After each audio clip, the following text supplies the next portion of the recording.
Good morning, everybody. My name is Jared Zakowski with Prescient Environmental, and today we're going to be talking about relative humidity, and specifically humidity control within your home to prevent mold and mildew growth, as well as just keeping the moisture within your air lower so that you do not have a buildup of excess moisture around the linings of your home and in areas that you don't want it to be. So the four biggest sources of moisture entering your home are through exhaling water molecules through breathing, through cooking, through cleaning, and from showering. Those all will emit moisture into the air within your home, which then will dictate the overall moisture content within that air. Now, the colder the air, the less water is going to be held within the air. Then it's going to condensate on areas that are warmer. We call this the dew point.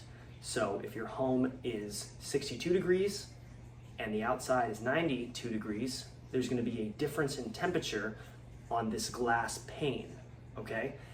The moisture that is in the air from exhaling, from cooking, cleaning, is going to be held up in the air, and based on the temperature within your home, it's going to dictate where that moisture is going to end up. The cooler the home, with the difference in temperature, that air is not going to be held within the air, and it's going to condensate on the window pane, on your walls within your home.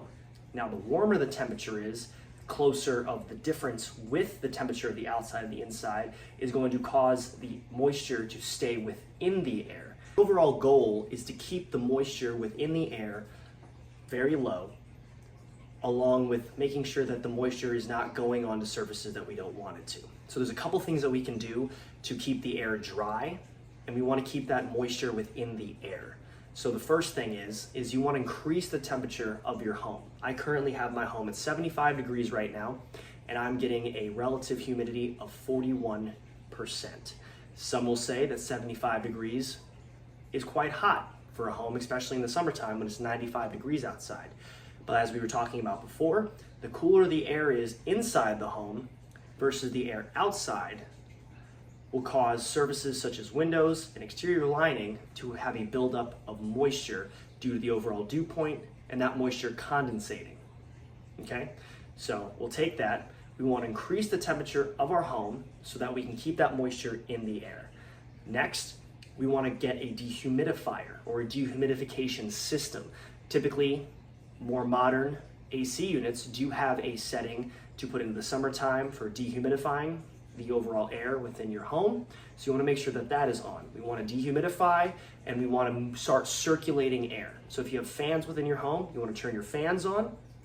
You want to get the dehumidifying process going, and you want to make sure that the temperature is raised within your home. Now, the things I just described are in a perfect world. You have properly functioning ductwork, you have properly functioning AC unit, and you have properly functioning exhaust fans. Looking through Reddit in different stories, individuals who do not have a proper exhaust fan in their bathroom, they're taking really hot showers, they're having a change in temperature, their home's a lot cooler, shower's a lot hotter. There's going to be that displace of temperature, which is going to cause the walls to start to condensate, and all that moisture is going to be trapped onto there. So another great idea is to take cooler showers. Have your showers not be so hot. Try to mitigate the difference of that temperature. You know, I would say in a perfect world, if your house is 75 degrees, take a 75-degree shower.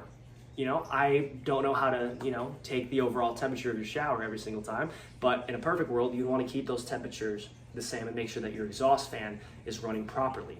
The point of our ductwork is to take that air that we have in our home, to pull it into the system and dehumidify it.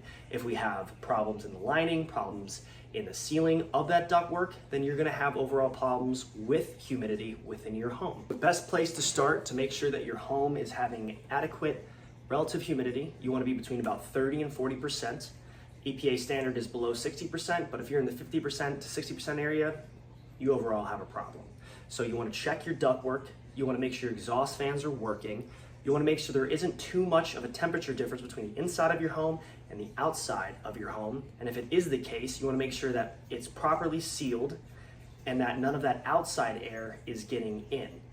If you're increasing your temperature downward and you have an area where air is getting into the home, you're going to start seeing some condensate around those areas. That's why you'd see it on the lining of your windows, exterior things of your home.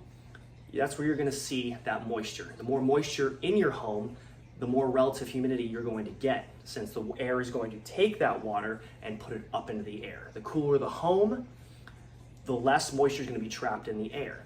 The warmer the home, the more moisture is going to be in the air, which will allow the ductwork to take that air, get it in there, dehumidify it, and produce San Diego-like dry air, which is what we want. We want a reduction in the amount of moisture that air is holding, but we don't want it to be too cold where it's starting to condensate on porous materials, which then could lead to mold growth. If the temperature within your home is not too drastically different compared to the outside, your home is properly sealed, your ductwork is looking great, and you're still having a humidity problem, I would imagine due to just cooking, cleaning, breathing, moisture getting into the air, you would want to get a dehumidifier for about $100 and a box fan, set it up in your basement near the AC unit or in another area of your home, and let it run. Try to pull that moisture out and help your AC unit. A lot of the times we get homes that already have AC units built into them.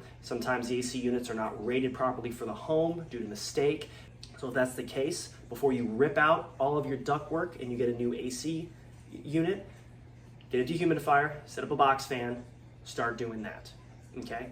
Periodically throughout the day, on the weekend, get a relative humidity meter. You know, you can get a really cheap one on Amazon, place it in multiple areas of your home, see where that humidity level is. Throughout the summer, the humidity outside is sometimes going to be lower than the humidity inside, depending on the situation that you have. So if you have these little relative humidity meters and you can check the indoor relative humidity compared to the outside relative humidity, if it's lower outside, open up some windows. I know we talked about you don't want to let that fresh air and moisture in, but if there's less moisture outside and you can kind of circulate that indoor heavily moisture content air outside, that you can do a little bit of a little circulation, try to help out the dehumidifier in your AC unit to reduce that moisture content within your air. Let that dehumidification process start to work, and then you can really pinpoint where your problems are. If it's in the living room of your home and there's just too much of a displace of temperature from the outside to the inside, you're getting that condensate on the walls, increase the temperature, let that dehumidifier do its thing, dry out all that material, and try to reduce the overall moisture within the air as much as you can. And I think the best way to think about it is you want to have it warm enough in your house that that water is taken into the air, so that when you run your dehumidifiers, that it can pull that air in and get rid of it. Because if the air is too cold and it is condensating on the walls, that dehumidifier is not going to be able to pull that in. I hope this has helped. My name is Jared Zekowski with Pressing Environmental. I hope you have a wonderful and a phenomenal day. Please like, subscribe, and leave a comment down below if you have any questions.